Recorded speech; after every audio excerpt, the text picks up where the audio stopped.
Bem-vindos ao Da Capa à Contracapa, a cumprir 10 anos de publicação de estatísticas Apordata da Fundação Francisco Manuel dos Santos, lança a reflexão sobre a forma como vivemos e esta semana em particular sobre as desigualdades e a mobilidade social, ou falta dela, no fundo a nossa capacidade de subir na vida, independentemente da nossa origem socioeconómica, aquilo que as políticas públicas podem fazer pelos portugueses para ganhar competências e ter mais qualidade de vida.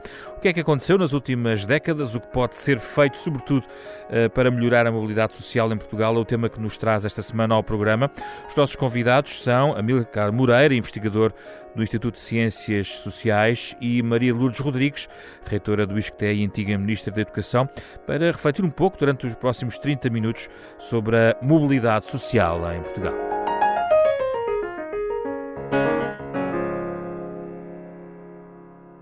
Obrigado pela vossa disponibilidade.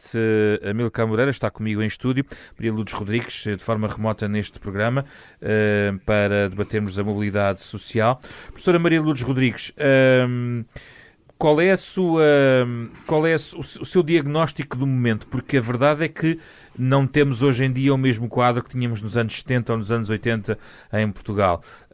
Mas podemos garantir hoje que estamos no caminho certo para que os filhos que tenham mais oportunidades de se ingrar na vida do que os pais em Portugal?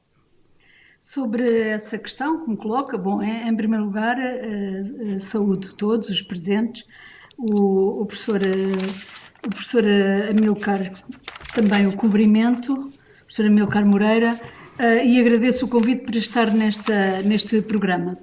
O que gostava de dizer é que não tenho nenhuma dúvida de que hoje estamos melhor do que no passado.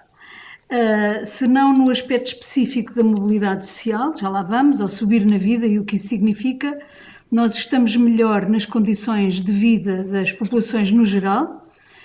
Hoje, no que respeita às condições de acesso à escola, de acesso à cultura, de acesso à habitação, o país está melhor. Os portugueses, nós podemos dizer que vivem genericamente melhor do que no passado. Os grandes obstáculos, na minha opinião, às questões da mobilidade social são ainda o déficit de boas condições de vida, ou seja, as desigualdades sociais, económicas, as desigualdades de acesso à informação, ao conhecimento, à cultura. E eu diria que maior que o problema da mobilidade social é o problema das desigualdades. E é o desafio que enfrentamos de melhorar as condições de vida de todas as pessoas. É evidente que a questão do reconhecimento do mérito, do reconhecimento das capacidades, da compensação pelo esforço de trabalho, pelas capacidades de realização e de concretização, é muito importante. É muito importante que esse reconhecimento, que a sociedade disponha dos mecanismos para esse reconhecimento. Mas, tão importante como isso, não podemos esquecer, é a questão da diminuição das desigualdades e da melhoria das condições de vida de todos. Continuar esse caminho. Sim, e estando um tema ajusante de outro, pela sua argumentação, ter mais crescimento económico, ter um conjunto de todos os indicadores é suficiente para travar a progressão das desigualdades? Não é suficiente, como podemos ver nas comparações internacionais. Alguns dos países mais ricos são também países ainda muito desiguais. Casos paradigmáticos são o Reino Unido, os próprios Estados Unidos da América, que produzindo riqueza enfrentam enormes dificuldades com a sua distribuição, digamos assim. Portugal é também um dos países mais desiguais, digamos assim. E, portanto, não chega à produção de riqueza. É necessário a instituição de mecanismos de distribuição dessa riqueza, seja através de impostos, seja através da prestação de serviços públicos, como é o caso da educação, como é o caso da saúde. Há muitas formas de redistribuir a riqueza e isso não significa apenas subsidiar as famílias, ou compensá-las financeiramente. Talvez mais importante do que isso é ter sistemas públicos de qualidade na educação, na saúde, no ensino superior, na formação profissional, no acesso ao mercado de trabalho. Talvez esses sejam pontos muito importantes para a diminuição das desigualdades. Vamos agora ouvir a professora Amílcar Moreira sobre este mesmo mote. Há a esperança de que os filhos fiquem cada vez melhor que os pais em Portugal? Em primeiro lugar, muito obrigado pelo convite, Zé Pedro. Queria também cumprimentar a professora Maria de Lourdes Rodrigues. Como é que está a nossa situação? Eu concordaria com algum do cenário ilustrado pela professora. Portugal, desde a Revolução Democrática, tem feito um progresso enorme em termos das condições de vida das pessoas. E assistimos nos primeiros 20 anos do pós-revolução a uma abertura da mobilidade social em Portugal como não tínhamos visto no século anterior. Um estudo da Teresa Bagduva sugere mesmo que as pessoas como eu, que nasceram na década de 70, foi a geração que mais beneficiou de mobilidade social em Portugal. Aliás, foi lançado um livro pela Fundação Francisco Manuel dos Santos sobre esta matéria e trouxemos aqui ao programa na altura. Exatamente. Portanto, Portugal melhorou. A questão é que nós temos de enfrentar agora para o contexto português é perceber se, mediante o que foi a experiência dos últimos 20 anos, o que é que está a acontecer à mobilidade social em Portugal. Mas antes disso, a questão das desigualdades, não resolvendo, como a professora Maria Lourdes Rodrigues dizia, não resolvendo ou não tentando atenuar a questão das desigualdades e que tem múltiplos aspectos, e eu coloquei a questão, por exemplo, de a indexação ao crescimento económico poder ser uma das chaves ou não, é possível dar a volta com políticas públicas mais agressivas que possam contrariar um crescimento económico estagnado, por si só não faça muita diferença? Vamos ver, a mobilidade social e a desigualdade estão muito correlacionadas e têm uma relação bidirecional. Ou seja, nós para melhorarmos a mobilidade social ascendente, precisamos de reduzir a desigualdade, temos de políticas de redução da desigualdade, mas parte dessas políticas são políticas de facilitação da mobilidade social. Ou seja, eu passei por este processo de tentar explicar como isto é tão difícil, como elas estão interligadas. Ou seja, nós para reduzirmos a desigualdade social em Portugal, uma das coisas que temos de fazer é introduzir políticas que facilitem a mobilidade social ascendente. E que políticas, por exemplo? Há vários níveis. Vamos começar por algumas e daqui a pouco vamos falar um pouquinho mais de educação, por exemplo. Podemos falar, por exemplo, de políticas de impostos. Redistribuição de riqueza. Redistribuição de riqueza no topo, ou seja, nós, Portugal, como outras economias desenvolvidas, tem de pensar se é possível continuarmos a viver uma economia em que há uma grande polarização de rendimentos e se a distribuição de rendimentos, nomeadamente no topo, se é possível nós continuarmos uma economia assim e quais são os custos que isso tem. É uma questão global. É uma questão global, não, apenas, não acaba ali em Badajoz. Não acaba em Badajoz, mas isso não pode ser desculpa para nós não o discutirmos em Portugal. Okay? Nós temos de facto discutir. Claro. Esta pandemia, por exemplo, o professor Miguel Cadilho relembrou uma proposta que tinha feito já na anterior crise de criar um imposto extraordinário sobre a riqueza para ajudar a pagar os custos da crise. Infelizmente essa proposta não ganhou muita atração e não houve muito debate público, mas nós temos de começar a pensar se a forma como nós estamos a distribuir o peso fiscal é verdadeiramente justa. A carga fiscal já é elevada.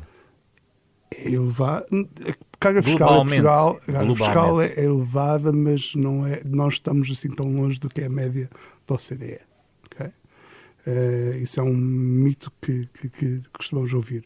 Para mim, o meu problema não é a carga fiscal é a distribuição. Média, é como ela está distribuída por grupos. Ontem a Susana Peralta, numa rádio aqui da concorrência, falava de algo muito interessante, que é o facto de diferença de tratamento fiscal entre as grandes empresas e as empresas as pequenas e médias empresas, em que as grandes empresas, pela sua posição, ou são oferecidos regimes de tratamento fiscal que muitas beneficiam e que não são oferecidos às pequenas e médias empresas. Isso tem implicações em termos da forma como se distribui a riqueza e da própria eficiência da economia. Professora Maria Lourdes Rodrigues, ainda já vamos voltar à questão da educação, mas a questão fiscal e a questão cultural, no fundo, da cultura da nossa economia, não é coisa que se mude de um governo para o outro, quer dizer, não é assim tão simples a mudança. Não é simples, mas eu não falaria em cultura, eu falaria mesmo em regras, em instituições. As regras de regulação dos nossos mercados, da nossa economia, desde a questão dos reguladores, que nos podemos perguntar o que é que regulam, se estão ou não capturados pelas instituições, pelas empresas que deviam regular. Quer dizer, há muitos aspectos de regulação da nossa economia, dos mercados, e já não falo exclusivamente do mercado de trabalho e da questão dos rendimentos, falo mesmo de regulação da concorrência, da entrada e saída, eu diria da democratização da nossa economia. A entrada e saída de empresas no mercado económico é altamente difícil, não são só as pessoas que não têm mobilidade social, são as próprias empresas, pequenas empresas que nascem todos os dias e que por regras que condicionam a nossa vida económica estão impedidas de ascender economicamente.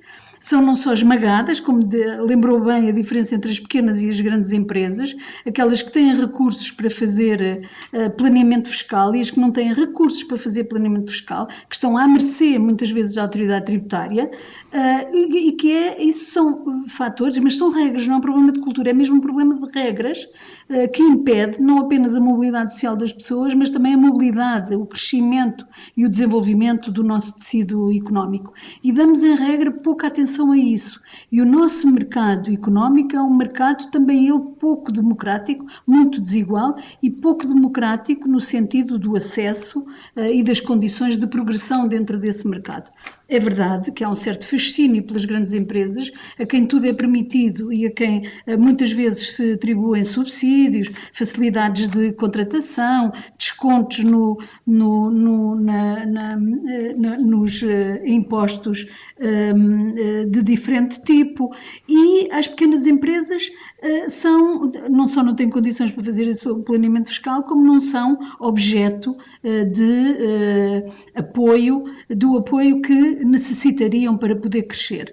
A capitalização das empresas, destas pequenas empresas, o apoio à sua capitalização eram medidas muito importantes para justamente tornar o mercado mais aberto, mais democrático e que as empresas pudessem ter taxas. Eu já nem digo de sobrevivência, porque eu acho que, apesar de tudo, as pequenas e médias empresas vão sobrevivendo. O que acontece é que não crescem, o que acontece é que não conseguem fazer a diferença. Nós devíamos ter, com a idade das nossas pequenas e médias empresas, muito mais médias empresas. Muitas das nossas pequenas empresas deviam já estar num outro patamar de crescimento e desenvolvimento. E eu acho que não é um problema de cultura, acho que é mesmo um problema de regras. Amílcar Moreira, que outras áreas políticas, de política pública, podem ser incrementadas? Eu acho que depois nós temos que pensar nesta questão sobre desigualdades no topo e desigualdades na base. Okay? Há uma intervenção muito importante que nós temos que fazer em termos de desigualdades na base, que é a expansão da educação dos 0 aos 3. Ou seja, temos uma rede universal de ensino. O impacto que isso pode ter de longo prazo sobre as perspectivas de sucesso académico dessas crianças é enorme. E essa redistribuição de oportunidades de educação é, para mim, absolutamente fundamental. Fará a diferença mais à frente. Vai fazer uma diferença muito grande mais à frente. Existem já estudos, aliás, nesse sentido. O professor Heckman tem feito trabalho nos Estados Unidos, a evidência muito grande. Também há a evidência de que esse investimento que nós temos que fazer nos anos iniciais da vida de uma criança tem de ser acompanhado depois, porque eles podem se perder. Ou seja, não é só esta ideia, agora temos de investir tudo no primário, no pré-primário, nos anos formativos, não. É um investimento em educação de qualidade ao longo de todos os estágios de educação das crianças, nomeadamente para aqueles que são de estratos O incremento da escolaridade obrigatória estendida também teve o seu impacto nesta matéria, mas, por exemplo, o acesso ao ensino público, e que falaremos também agora, é decisivo, um ensino público de qualidade para poder depois fomentar. Vemos, por exemplo, as mulheres a ascender em determinadas áreas de mérito no setor judicial. Aliás, há um documentário que vai ser agora divulgado esta semana pela RTP e com a Fundação Francisco Manuel dos Santos, que fala alguns desses casos sobre a promoção de algumas áreas, por exemplo, de mérito evidente, onde, por exemplo, as mulheres têm ganho alguma preponderância exatamente pelo seu mérito. Há aqui também, na sua perspectiva, Amílcar Moreira, um trabalho mais continuado que pode chegar também à questão do ensino superior? Vamos ver, eu acho que temos de distinguir, acho que são questões diferentes, distintas. A questão do mérito, para mim, tem a ver na forma como, por exemplo, garantimos igualdade de condições para pessoas poderem aceder a lugares de influência. Okay? Isso, para mim, é importante. Ou seja, que nas posições de influência na sociedade, as pessoas que conquistam essas posições o façam por mérito. Isso, para mim, é uma questão. A questão ao nível do ensino, do acesso ao ensino superior, é uma questão de inclusão, de igualdade de oportunidades.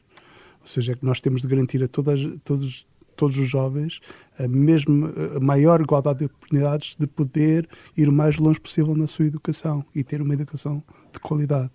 Portanto, acho que são perspectivas bastante diferentes. Maria Lourdes Rodrigues esteve nesta política pública de educação, conhecemos o registro, mas qual é o desafio agora? Agora vamos transpor-nos para 2020, já não está na 5 de outubro, mas está, por exemplo, à frente de uma instituição pública de ensino superior.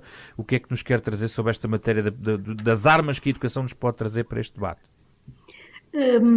Eu, aliás, acho que a política de educação, o investimento na educação do 0 aos 3, no pré-escolar, no básico, a seguir, eu diria que é a política mais importante no combate às desigualdades. Mas ela, muitas vezes, não consegue ser eficaz, esta política. Fazemos os investimentos todos na educação, criamos as creches, criamos os jardins de infância, as escolas, etc. Mas depois não conseguimos eficácia no alcance do objetivo da igualdade de oportunidades para todos, porque as escolas e as instituições que criamos, as instituições de educação que criamos, ficam reféns de outro tipo de desigualdades, a desigualdade territorial, as desigualdades sociais e económicas dos públicos que estas escolas servem. E isto leva-nos a outra questão, que é a questão da desigualdade escolar. Nós falamos, em regra, de educação de qualidade para todos, mas nós apenas conseguimos educação de qualidade realmente, não pelas políticas, mas na sua concretização, nós conseguimos uma educação de qualidade para alguns, mas não para todos. Ou seja, temos ainda uma desigualdade escolar que é tributária das desigualdades do território, das desigualdades sociais e económicas. O território é segregado por estas desigualdades sociais e económicas, e muitas escolas que fazem um trabalho extraordinário, mas veem grandes obstáculos em conseguir concretizar a sua missão, ou seja, em conseguir fazer a diferença, em ser a instituição que contraria os destinos de crianças e jovens, em garantir uma qualidade semelhante à de outras escolas em outros territórios. E isto é um problema. Que detalhasse um pouco isso, da questão territorial. Está a falar das tradicionais assimetrias regionais no país, interior, litoral, norte, sul? Não. Ou está a falar dentro da própria geografia entre escolas públicas de primeira e escolas públicas de segunda? Sim, estou a falar da desigualdade territorial nas grandes áreas metropolitanas. Não é, muitas vezes encontra melhores escolas de qualidade no interior, escolas que conseguem, apesar de tudo, fazer a diferença, ao contrário de escolas que estão nas periferias, é aquilo que eu chamo as periferias, seja das grandes cidades, seja mesmo periferias em relação aos agrupamentos. Nós temos inúmeras escolas que não conseguem cumprir a sua missão de criação de igualdade de oportunidades porque estão reféns dos territórios em que estão inseridas. E isto são políticas muito diferentes. Tem mais de 50 anos a reflexão nas ciências de educação, na sociologia, na psicologia.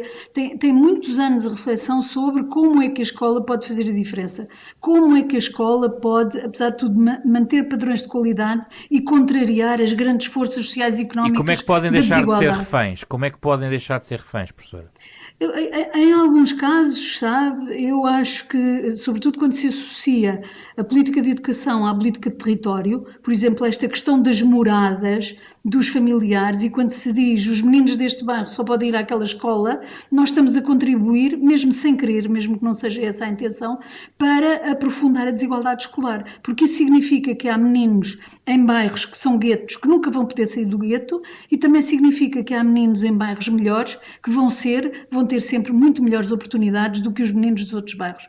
E isto é uma política de boa intenção, que é de associar a política de educação à do território, mas que torna reféns os jovens, as crianças e as próprias escolas. E, portanto, há aqui um espaço de reflexão e de inovação que estamos muito longe de ter alcançado. A minha reflexão mais consequente, digamos assim, sobre esta matéria tem que ver já com o ensino superior e as universidades. Já vou aí. Sim, okay, Amílcar Moreira, ainda sobre este ponto do argumento relacionado com a desordem territorial neste campo. Sim, este é um fenómeno, como disse a professora, muito estudado. Ou seja, ainda agora o Raj Chetty, que é um dos grandes economistas desta nova geração de economistas, estudou exatamente qual é o impacto, às vezes, do que se chama um programa de school vouchers, ou seja, de cheque-escola, em que permitia a crianças de classes mais baixas pagar a propina de uma escola privada numa zona melhor. E o impacto que isso tem é tremendo em termos do potencial de rendimentos e salários que as crianças depois vão ter quando saem da escola. Mas eu queria só chamar a atenção para uma coisa, não discutindo nada do que a professora disse, concordo em absoluto. Eu acho que há um fator que é pouco discutido em Portugal, que é a qualidade dos professores.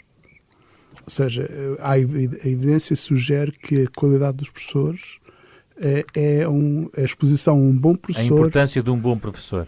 É absolutamente central para maximizar o potencial de decorre também da formação que lhes damos e do contexto onde eles trabalham. Eu acho que neste momento, acima de tudo, é algo que eu gostava de ver há já alguns anos. Já houve algumas tentativas de trabalhar nessa área em Portugal, mas foram revertidas. Mas acho que nós temos de ter um quadro muito claro e muito exigente de seleção de quem dá formação de professores, de seleção de quem pode aceder à profissão de professor e de remuneração da profissão. Tem-se falado de uma não é descredibilização, mas uma certa desvalorização até social do papel do professor. Há uma desvalorização social, sim, até pela própria massificação do ensino, não é? É normal.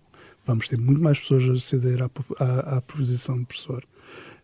Mas eu acho que nós temos... O problema para mim não é uma questão da valorização social, não.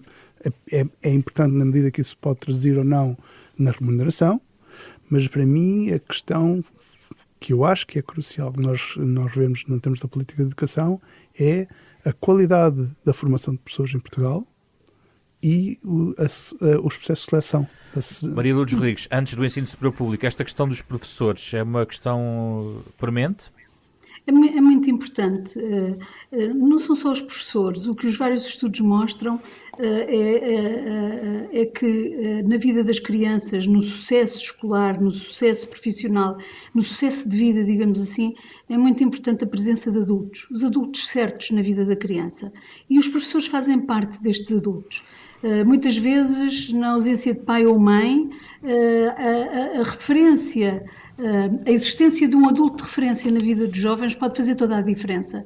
Em percursos que estavam, à partida, prometiam pouco, pode fazer toda a diferença. E inclusivamente criar novos professores, a figura do professor, sim, que é modelo para eu querer ser professor também. Sim, os professores são os adultos, eu diria, os mais importantes no processo de crescimento e desenvolvimento escolar das crianças e dos jovens, a seguir aos pais, evidentemente, mas não é aos pais que o Estado atribui a missão de ensinar, é à escola. E nesse sentido eu diria que o professor é o adulto mais importante no percurso escolar dos jovens, é o professor que é a figura mais importante. E eu quando se fala muito na desvalorização dos professores e numa certa decorrente da massificação, eu também me pergunto muitas vezes com o que é que estamos a comparar, porque até ao 25 de Abril a profissão de professor não era uma profissão valorizada nem socialmente nem economicamente.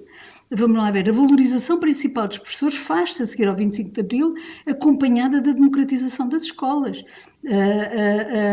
A situação, a condição profissional dos professores de primeiro ciclo durante todo o período de Estado Novo, que foi estudado pelo professor António Nóvoa e tem um estudo exemplar a esse propósito, e portanto eu acho que a condição da profissão de professor foi bastante valorizada. Mas a sua formação é boa? Não consigo dizer, eu acho que há de tudo, não é? Há muito bons professores e é muitas vezes o que salva a escola, é essa pluralidade, com exceção da fase do primeiro ciclo e pré-escolar, em que as crianças têm de facto um único professor que é a referência. A partir do segundo ciclo, a diversidade de professores de disciplinas pode atenuar uma influência eventualmente mais negativa que possa existir. Agora, no caso dos educadores de infância e dos professores de primeiro ciclo, eu acho absolutamente crítico que a formação contínua e a formação inicial não seja mais focada numa formação para o sucesso escolar dos alunos. Uma formação muito, muito orientada para garantir que todos os alunos aprendem. E isso eu tenho dúvidas, de facto, que aconteça assim de uma forma muito generalizada, mas acontece em muitos casos. Mas há aqui um outro fator que eu conjugo com estes professores, que estou totalmente de acordo com o que disse, com o que já foi dito, que é a questão das lideranças das escolas. O ensino passa-se não apenas numa relação entre o aluno e o professor, o ensino passa-se em instituições, em organizações escolares. E a liderança destas organizações é absolutamente crítica. Eu diria que este é o par que pode explicar o sucesso ou insucesso do cumprimento da missão por parte da escola. É a estabilidade do corpo docente, a estabilidade e a qualidade, evidentemente, do corpo docente, e a estabilidade e a qualidade das lideranças. Porque os pequenos defeitos podem ser superados com mais formação, as pequenas déficits ou dificuldades podem ser superadas se houver uma organização a funcionar, focada também ela no sucesso escolar dos alunos. Não é? Vamos introduzir a questão do ensino superior. Já começa aqui por Amílcar Moreira. Há dias eu li um testemunho de alguém que num jornal público escrevia: enquanto aluna de um colégio sempre tive a noção de que na corrida que é o acesso ao ensino superior, partia 300 metros à frente dos meus colegas do ensino público. Isto tem a ver, diz a própria, um maior apoio na preparação de exames, um conjunto de ferramentas que lhe permitia ter vantagem, ou seja, não entrava nesta corrida com uma desigualdade a favor dela em relação aos outros. A questão do acesso é decisiva para também trabalharmos esta questão do acesso à educação como ferramenta e chave para a mobilidade social? Vamos ver. Os processos de exclusão escolar, ou seja, em que as crianças vão abandonando a escola à medida que vamos progredindo nos níveis escolares, leva a que haja, mesmo antes de chegarmos ao processo de entrada para a universidade, já haja um processo de seleção social anterior a isso. Uhum. Ou seja, esse para mim é aí que está o problema. Daí fomos falando, a professora estava a articular a ideia de se irem perdendo às vezes, não é? Ao longo do processo. Depois às vezes, muitas vezes. Depois, às vezes, muitas e muitas vezes. Exatamente. Sim. E depois já há aqui um mecanismo que eu acho que Portugal até recentemente a ideia, quando introduziu fatores de ponderação que eliminam a vantagem que as escolas privadas tinham, no sentido, ou seja, que o valor das notas é ponderado no sentido de ajustar à composição dos alunos da escola, permite já reintroduzir ou equilibrar um bocadinho as condições de acesso ao mercado. Mas, como eu lhe digo, eu acho que a questão é o processo de seleção social anterior até chegar a esse mecanismo, porque neste momento o que nós temos, resultado do processo de envelhecimento demográfico, é um cada vez menor de candidatos ao ensino superior para um número de vagas que se mantém. Portanto, o processo de seleção e as desigualdades que aí se possam gerar vai de ser de alguma forma atenuado. Professora Maria Lourdes Rodrigues, a questão do ensino superior público. A questão do ensino superior. Eu, por acaso, hoje sai no Público um artigo que escrevi sobre o que aconteceu este ano no acesso ao ensino superior e o crescimento inesperado e inusitado até do número de estudantes que acedem. E faço aí uma pequena reflexão sobre o que aconteceu e que lições deveríamos tirar. E uma das lições que eu acho que devemos tirar é que o potencial de procura dos jovens, de procura do ensino superior por parte dos jovens, está ainda por explorar. Realmente, aquilo que os dados nos indicam é que da metade dos alunos do ensino secundário, são apenas metade, que consegue concluir o ensino secundário nas vias científico-humanísticas, mais de 20%, em alguns concelhos do país chega a atingir os 30%, não prosseguem estudos no ensino superior. E, portanto, a questão da limitação das vagas, da discussão sobre se há cursos a mais ou alunos a menos, é uma discussão que não tem em consideração aquilo que se passa no ensino secundário, que é um elevado insucesso há várias décadas, um insucesso muito, muito marcante e que impede milhares de jovens que, às vezes, mesmo concluindo o ensino secundário nas vias científico-humanísticas, não prosseguem estudos. Mas isso é um ponto só. A reflexão que eu faço, até a propósito aqui do ISCTE, da minha universidade, mas um pouco também em relação da minha experiência como Ministra da Educação e um pouco aquilo que eu consigo observar, estamos a assistir a um fenómeno de grande polarização, de novo de segregação das escolas de primeira e de escolas de segunda nas universidades portuguesas. Eu acho que talvez como nunca antes tínhamos observado. Acho que é neste momento, nestes últimos anos, que esse fenómeno se tem acentuado. E pergunto-me que alternativas no que respeita aos mecanismos de acesso teríamos para contrariar ou combater essa desigualdade. E há um em que tenho refletido, que pude confirmar ele estar em prática, existir em Sciences Po, em Paris, que o que é que fazia a direção da escola? Tinha um número de lugares reservados para os melhores alunos das escolas secundárias da área de influência. Imagino que Paris, não consigo já recordar-me bem o detalhe.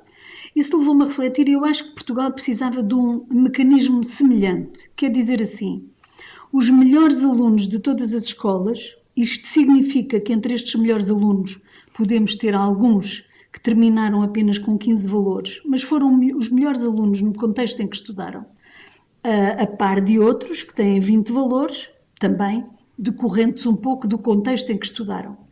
E o que eu penso é que as universidades deviam ter uma política de cotas, digamos assim, de lugares reservados para os melhores alunos de todas as escolas. Devia haver um concurso só para esses alunos, garantindo-lhes o acesso. Discriminar positivamente os quadros de honra, vamos simplificando. Discriminar positivamente os quadros de honra não a nível nacional, mas ao nível de cada escola, porque é em cada escola que as coisas se passam. É em cada escola que as coisas se concretizam. Ser um aluno de 15 valores, eu não quero estar a dizer nomes de escolas, que conheço todas muito bem, mas ter 15 valores numa escola em território difícil é uma coisa, pode ser uma coisa absolutamente extraordinária. Estes 15 valores podem esconder um potencial de um jovem que num outro contexto teria chegado aos 18, aos 19 ou aos 20. Esta é a forma que eu vejo, em que tenho refletido e gostava muito de o poder fazer no ISCTE. Não posso, porque as universidades públicas estão obrigadas aos mecanismos de acesso, que era reservar uns quantos lugares. Tenho a certeza absoluta, na minha experiência como Ministro da Educação, quando instituí o prémio, e era um prémio ao nível de escola, e que distinguia os alunos do científico-humanístico dos alunos do profissional, que estavam eles também muito, eram opções de ensino muito desvalorizadas, e foi extraordinário o que eu pude ver como o melhor aluno em algumas escolas dos cursos profissionais não se podia comparar com o melhor aluno dos científico-humanísticos, mas no momento em que nós os comparávamos, atribuindo um prémio igual a cada um deles, tinha um efeito poderoso na autoestima, na confiança, nas possibilidades de progresso e de contrariar os destinos com que essas crianças muitas vezes nascem. Portanto, basta uma alteração legislativa, professora. Talvez, criam-se cotas para tantas coisas. Criam-se cotas para os alunos que vêm dos Açores, para os alunos que vêm dos maiores de 23, para os alunos que vêm de mudança de curso, para os alunos que vêm dos estrangeiros, internacionais, dos PALOP. Deviam criar-se umas cotas para os melhores alunos das escolas difíceis, eu diria assim. Se criássemos um sistema de cotas, certamente que abriríamos um pouco, se naqueles cursos onde só entram meninos de 18, todos eles de 18 para cima, ou 19 ou de 20, todos eles vindos de escolas já em que são preparados para isso. Não estou aqui a fazer nenhuma crítica. Mas se naquelas turmas pudessem entrar alguns alunos que não têm 18, mas que eram os melhores também no contexto em que cresceram, talvez conseguíssemos contrariar um pouco este fechamento de uns cursos sobre si próprios. Amílcar Moreira, esta medida, por exemplo, melhoraria as condições de acesso à escolaridade e, por essa via, também melhorar a mobilidade social? Absolutamente. Eu não concordo consigo que isto é uma alteração legislativa. Isto é uma medida com impacto político poderosíssimo. Os debates, por exemplo, nós vemos sobre a introdução de cotas no Brasil e a reação social que isso teve em alguns setores da sociedade brasileira mostra bem o quão difícil é vender esta ideia de cotas no ensino superior. Eu não tenho oposição, muito pelo contrário, acho que é um mecanismo muito interessante. Veria com interesse a extensão desse mecanismo ao acesso às escolas privadas, que é algo que vem sendo debatido no Reino Unido, ou seja, que as escolas privadas sejam obrigadas a acolher uma X% de alunos de backgrounds mais favorecidos, pode ser esse o critério. Portanto, eu acho que o mecanismo das cotas é um mecanismo interessante. A propósito da sugestão que eu vou trazer mais tarde, há outros mecanismos que estão a ser considerados, que é, por exemplo, a existência de sorteios, ou seja, para sortear posições, quer nas escolas ou nas universidades, para alunos de determinados grupos. E, portanto, são mecanismos interessantes, mas que eu não sei se são mecanismos com um impacto limitado, mas importante. Antes das sugestões, só uma nota de conjuntural para acabarmos a nossa reflexão. Professora, já tive esta conversa consigo há uns meses, no outro plano, no outro programa, e falámos sobre, enfim, aquilo que estamos a viver, este momento, e a sua nota muito importante sobre a importância do ensino presencial. A questão que coloco é, com a continuação desta pressão sobre as nossas estruturas escolares, o peso e a marca que todo este momento que estamos a viver parece-lhe que vai ficar um pouco mais cavado do que eventualmente pensávamos há uns meses, ou mantém a sua ideia de que isto passará, ou eventualmente, e com o ensino presencial mais em força, poderá naturalmente retomar as aprendizagens e as coisas irão ao lugar, porque há uma geração que é verdadeiramente aqui penalizada na sua escolaridade? Sim, é verdade. Há uma geração que é penalizada e eu já estive mais otimista em relação a todo este processo, mas, enfim, quando se está à frente de instituições e quando se tem responsabilidades, nós temos a obrigação também de manter o otimismo e de acreditar que aquilo que fazemos e que aquilo que solicitamos que os outros façam tem objetivos positivos e vai ter consequências também elas positivas. E, portanto, eu acho mais dramática a situação do ensino não presencial à medida que se desce na escolaridade, acho absolutamente dramático nos jardins de infância, no primeiro ciclo, e à medida que se sobe nas idades dos jovens, a coisa é menos dramática, mas realmente a experiência de vida universitária não é uma experiência completa sem aulas presenciais. Isso não é. Eu acho que o ensino à distância pode ser uma ferramenta muito importante no desenvolvimento de várias atividades, Mas se nós acreditamos que as interações, o relacionamento dos alunos entre si, aquilo que faz a vida da universidade, que é uma riqueza em si própria, é aquilo a que podemos aspirar, é o regresso às atividades presenciais. E, portanto, acho que o nosso problema não é um problema tecnológico e que o nosso desafio não é a tecnologia vai-se resolvendo. O nosso problema é mesmo um problema de condições sociais, económicas, éticas, para continuarmos a fazer um caminho de permitir o acesso à informação, permitir o acesso ao conhecimento, de produção da informação e do conhecimento e de democratização das sociedades, evidentemente. Amílcar Moreira, vamos às sugestões num programa sobre mobilidade social, já aqui falámos de questões económicas, também de educação. O que é que sugere para os nossos ouvintes que querem continuar a pensar e a refletir sobre este tema? Bem, a minha sugestão é um documentário norte-americano que se chama The Lottery. É um documentário que acompanha 4 famílias na cidade de Nova Iorque, no bairro de Harlem. Nos Estados Unidos há uma coisa chamada Charter Schools, que são escolas independentes, escolas privadas, financiadas pelo erário público, mas com projetos educativos independentes. Há a evidência sobre o sucesso destas escolas não é absolutamente clara, mas elas têm grande popularidade. E o que este documentário mostra acompanha 4 famílias que vão participar no sorteio que determina quais são os alunos que irão entrar para a Charter School. Sabendo essas pessoas, e são 4 crianças afro-americanas, sabendo elas que a possibilidade de entrar naquela escola vai mudar radicalmente a perspectiva de vida que elas podem ter para si e para as suas famílias.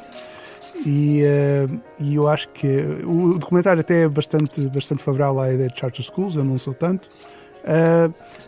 mas eu acho que eu achei que é uma história muito bonita de como a vida de uma pessoa pode estar presa por um sorteio. Maria Lourdes Rodrigues? Bom, eu vou ver esse documentário, estou cheia de curiosidade, agradeço muito a sua sugestão. Eu tive alguma dificuldade nesta coisa de escolher um filme, um site, um livro, enfim, eu acabei por escolher a tetralogia da Helena Ferrante, que se chama Amiga Genial, são 4 livros, tem outros nomes, mas o primeiro é Amiga Genial. E isto é um romance que nos relata a vida longa de 2 amigas. O romance começa nos anos 50, numa Itália pobre e violenta, em alguns aspectos muito semelhante ao Portugal dos anos 50, a Itália do Sul, de Nápoles, e acaba por uma leitura possível nestes romances longos. É sempre possível fazer várias leituras. Uma leitura possível é a de como a escola fez ou não fez a diferença na vida destas 2 raparigas, destas 2 amigas.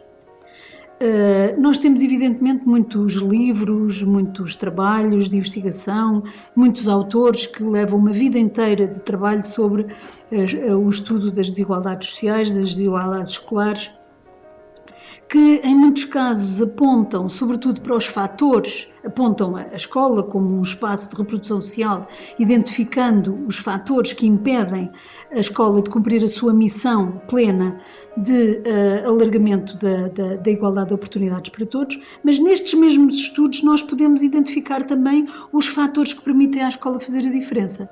E eu diria, já aqui falámos que a questão dos professores é absolutamente essencial, a sua formação, mas também a estabilidade. A estabilidade do corpo docente nas escolas é muito importante, as lideranças, e eu associaria aqui qualidade e estabilidade das lideranças, e depois os recursos que permitam discriminar positivamente quando há déficit escolar ou déficit de igualdade escolar, se juntam outros déficits sociais e económicos. E esta tetralogia é muito interessante porque relata a vida destas 2 amigas, uma estudou e a outra não estudou. A que estudou tem uma vida, eu diria que não é tanto aqui a questão da mobilidade ou da melhoria das condições de vida de uma e de outra, ambas acabam por alcançar boas condições de vida, mas a escola e dentro da escola a professora fez a diferença na vida destas 2 raparigas. numa positivamente, noutra menos positiva, do ponto de vista da sua realização pessoal e profissional. Ambas ascendem socialmente, ambas enriquecem, mas a minha leitura leva-me a dizer que uma enriquece mais do que a outra, porque enriquece pessoalmente e profissionalmente de uma maneira muito diferente. Maria Lourdes Rodrigues, Amílcar Moreira, muito obrigado pelas vossas sugestões e pelos contributos nesta conversa sobre mobilidade social em Portugal. Um dos temas a abordar nestes 10 anos da Pordata que aqui trouxemos, no Da Capa à Contra Capa, a parceria semanal da Renascença com a Fundação Francisco Manuel dos Santos, com o genérico original de Mário Lajinha, e que podem encontrar também em versão em podcast nos sites da Fundação Francisco Manuel dos Santos e também da Renascença, nas plataformas digitais habituais de podcasts. Fizeram este programa Carlos Schmidt, André Peralta, Ana Marta Domingos e José Pedro Frazão. Regresso na próxima semana com outro tema para a conversa.